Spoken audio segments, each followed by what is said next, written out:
Hi everyone, welcome back. Today we are back again with Blue, my amazing retro computer, and I want to say that I read all of your almost 2,000 comments you guys left on the first video, with all of your stories and recommendations, and I have made some more upgrades to share with you guys. If you haven't seen that first video, definitely go check it out. A link for it and my other PC build will be in the description. I'll also be doing a little Q&A at the end, and I have some future plans to share, so let's get into it. Starting right off, many of you recommended I get a sound card. I ordered a Sound Blaster Audigy 2 ZS and its accompanying Sound Blaster Audigy 2 front panel, model SB0010D, as you can see here. Or at least that's what I thought I was getting according to the listing. The front panel is perfect, but the sound card itself ended up being an Audigy 1. According to the seller though, everything in the package should work together, so I decided to charge ahead and I pulled up the manual and got the ribbon cables and plugs all figured out and moved on to getting this new card installed into Blue. At which point I realized I have no idea how to remove the old drives from the PC. After much pondering and almost breaking my hand getting the front panel off, turns out this case just uses simple retention side clips, and the drives can easily slide right out as well as pop off whatever drive they're currently attached to.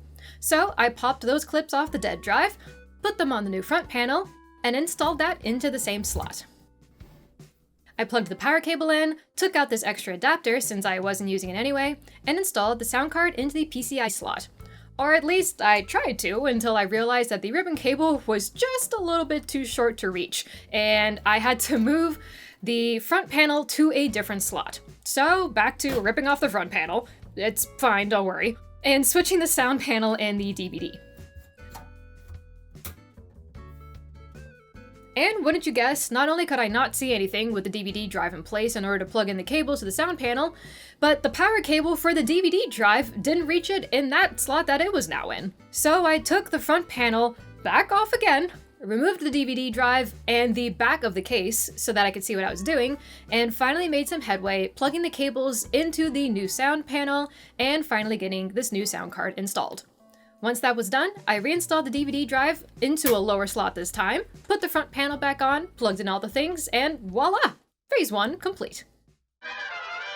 With the sound card all squared away, the next recommendation many of you guys made was to repaste the GPU since the paste in it was probably ancient at this point.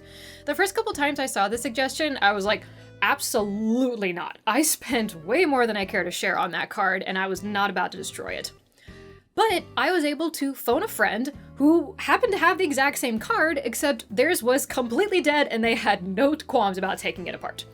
And ironically, repasting this GPU ended up being the easiest part of this whole video, with the hardest part of this entire video, getting the GPU out of the motherboard.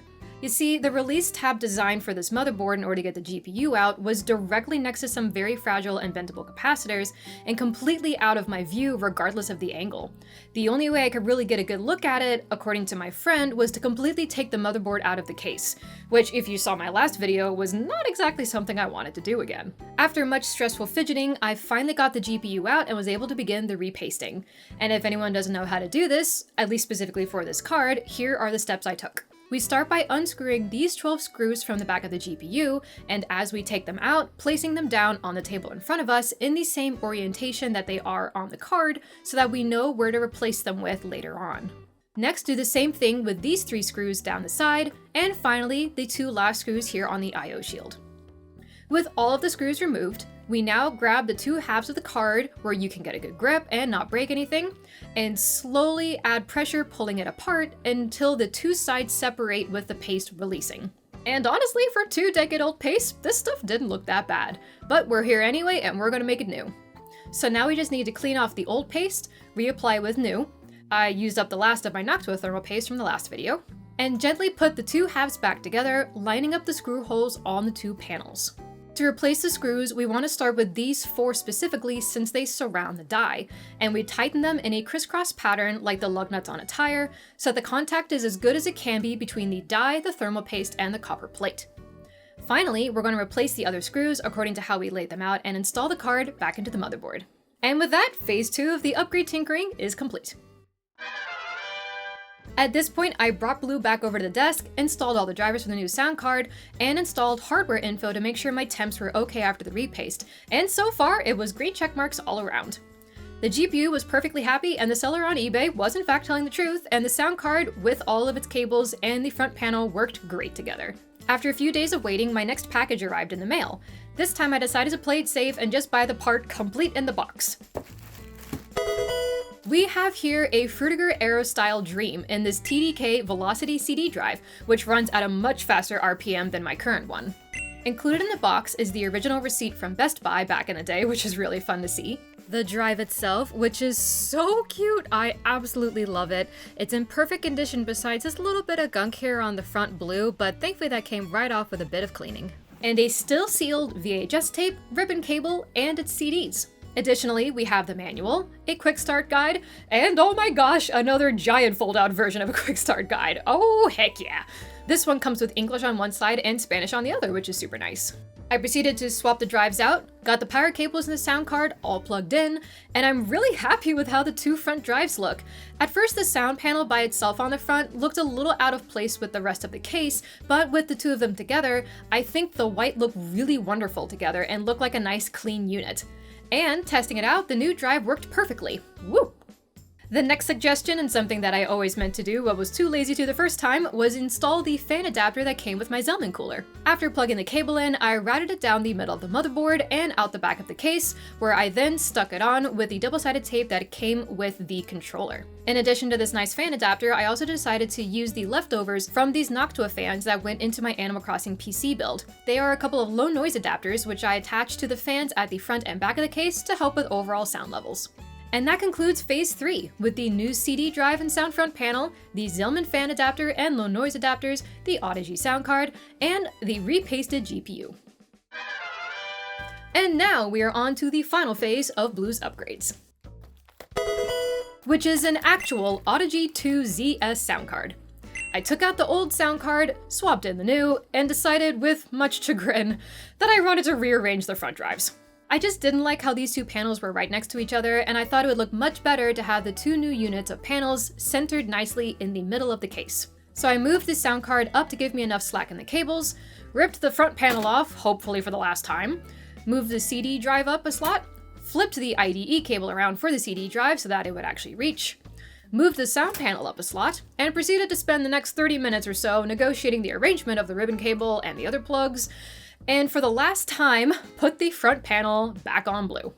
I brought Blue back to the desk and got all the drivers for the new sound card worked out once again. I was relieved to find that the sound card worked, and I still had a working volume rocker. This volume rocker did not work when I first built Blue. I had absolutely no sound control at all and relied completely on my speaker volume. So this is a very nice quality of life improvement.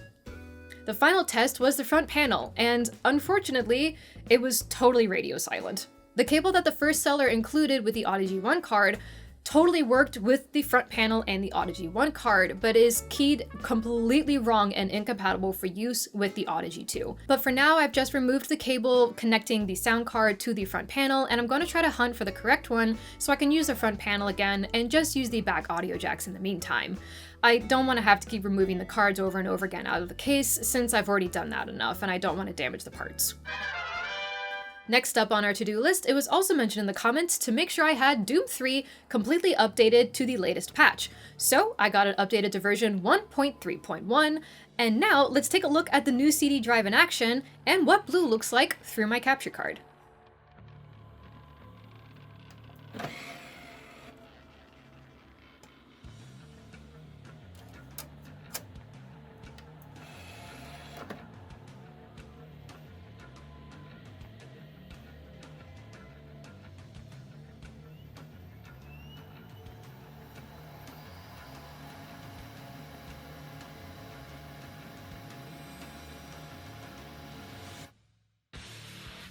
We are currently running everything at 1280 by 1024 in 32-bit color, with the monitor at 60 Hz to match the frame rate of my capture card.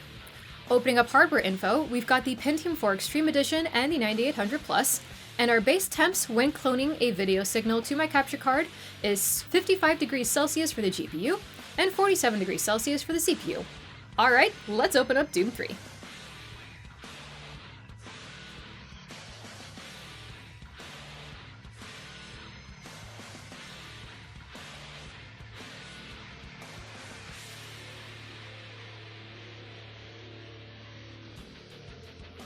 With the sound card installed, our option menu now has EAX 4.0 HD enabled, which is going to be awesome. We're also still set to ultra quality at 1280 by 1024, and here in advanced options, we have everything turned on except for anti-aliasing. Let's run the time demo from the last episode and see how it looks.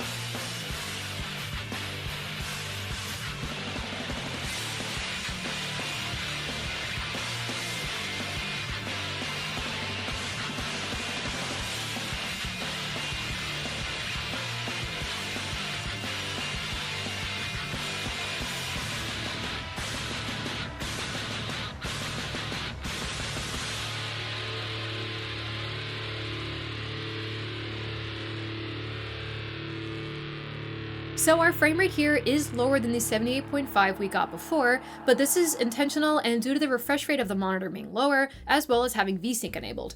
But I think overall the performance is still great with good graphics quality, and it's devoid of any screen tearing, which is going to be important when I record the playthrough. Exiting back out and checking our temperatures again, we hit a high of 63 degrees Celsius for the GPU, and 51 degrees Celsius for the CPU, which, considering the fact that I'm cloning to my video card and running Doom at completely cracked settings, I think is a completely acceptable temperature range. When we remove my capture card video signal, we can see these temperatures drop like a rock.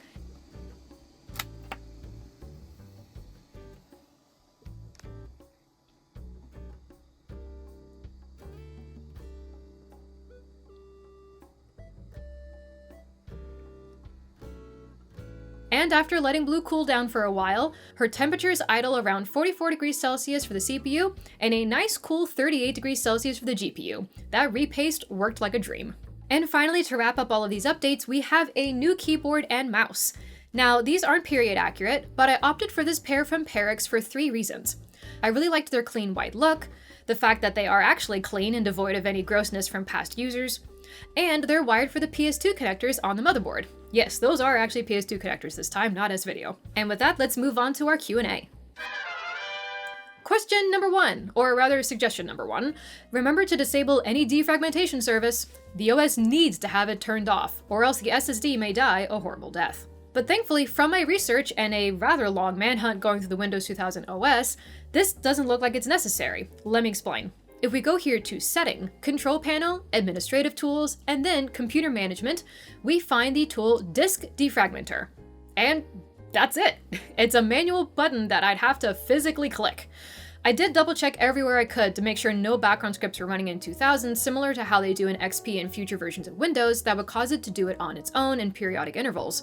But as far as I'm aware, there are no background scripts in 2000, and from what I could find, as long as I don't click this button, we should be good to go. Now for number 2, also in relation to the SSD, we have the next suggestion, which several people mentioned, explaining how to run the drive in IDE instead of AHCI, which I currently have it in, by using a floppy disk loaded with the correct drivers. This would definitely help with performance and overall use of the SSD, but I don't have a working floppy drive at the moment, or the desire to take the front panel back off again, redo all the cables, and reinstall Windows 2000 since everything is currently working and my hands hurt. So instead I've noted everything down that you guys suggested, and I'm hoping to accomplish this sometime in the future when I get a working floppy drive. On to comment number 3. The year is 2005, and it's snowing outside. You have the day off of school and you just turned on your computer. You make yourself some hot chocolate and return to your desk as the main theme of old school RuneScape plays as the login screen appears. Life is so good. Please play old school RuneScape with all the 2005 plugins on the retro machine.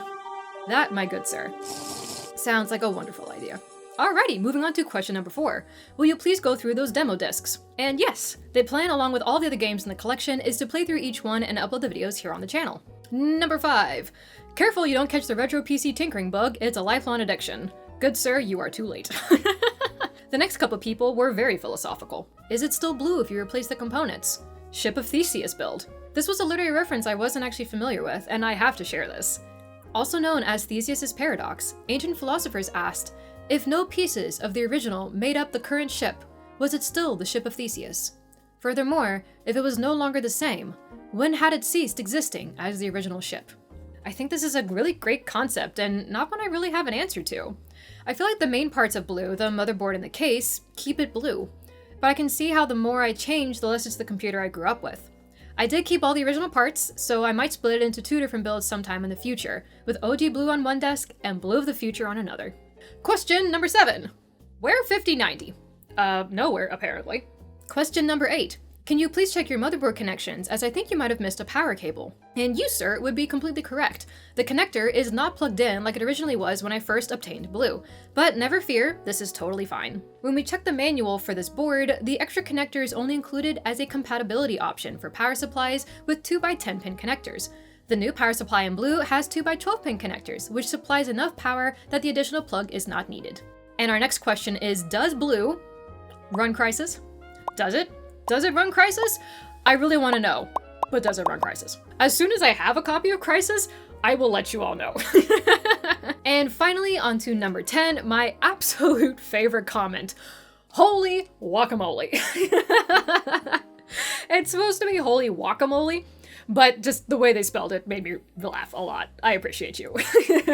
Oh, and also to everyone who asked me how much it costs to build blue and do all of these things, my answer would be, don't worry about it. To wrap up today's video, we now have the future plans for blue. I have ordered actual 3-pin blue LED fans in order to replace the white ones I have in there now, so we can bring back that amazing original glow back to the front of the case and have it glowing out the back. I'm going to keep an eye out for a cable for the sound card so we can get that front panel back in order. I'm going to look for a floppy drive so I can try switching the SSD to IDE. And probably my most ambitious potential project is reshrouding the PSU. Yes, I kept the original one, and nothing about this is going to be easy, so I have no guarantees on when it might happen. But I do know, for starters, that in order to do this, I need to have both PSUs unplugged and out of the computer, and they need to sit and decharge for a long time. I don't know how long that is, but I'm going to do some research and see if we can't obtain the beautiful blue shell back and put it back into the case, which would be amazing. In the meantime, let me know if you guys have any other suggestions for blue and all the builds that I've been doing, and thank you guys so much for all of the love and support on the first video. I was not expecting anyone to see it. I made it because it made me really happy, it made my family really happy, and it means so much to read all of your comments, all of your memories, everyone going down nostalgia lane and being like, oh, I had that computer, I had these parts, I played this game, and I'm really, really excited to continue that with all of the games and all of the development software. So until I see you guys in those future videos, thank you so much for the comments, the likes, the subscribes, joining the Discord, and having so much fun. And until the next video, I hope you guys are happy and healthy, and I will see you soon.